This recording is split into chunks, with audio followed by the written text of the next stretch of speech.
Bayangkan, sebuah negara yang hampir semuanya jadi debu. Assalamualaikum warahmatullahi wabarakatuh. Sahabat semua, saya tahu sekarang banyak NGO yang buat kutipan derma untuk Palestin. Sampai ada suara yang berkata, tak cukup-cukup lagi ke derma? Sahabat semua, rumah, sekolah, klinik, jalan, paip air, semuanya rosak.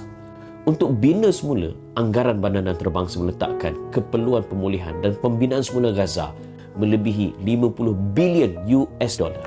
Hari ini, rakyat Gaza masih bergelut dengan benda yang sangat asas: makan minum, air bersih, ubat-ubatan, rawatan, pakaian dan keperluan keluarga yang mendesak. Sebab itu derma kita bukan ulang-ulang, tapi menampung nyawa yang sedang bertahan.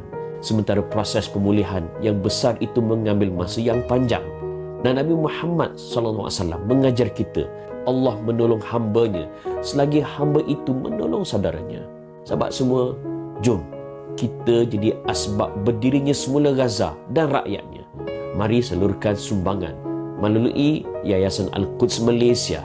Ikut kempen yang sedang berjalan, sama ada kempen kecemasan, kempen musim sejuk ataupun pembangunan semula. Semoga Allah menerima, semoga Allah gandakan, dan semoga Allah tulis kita sebagai orang yang membantu ketika orang lainnya sangat memerlukan.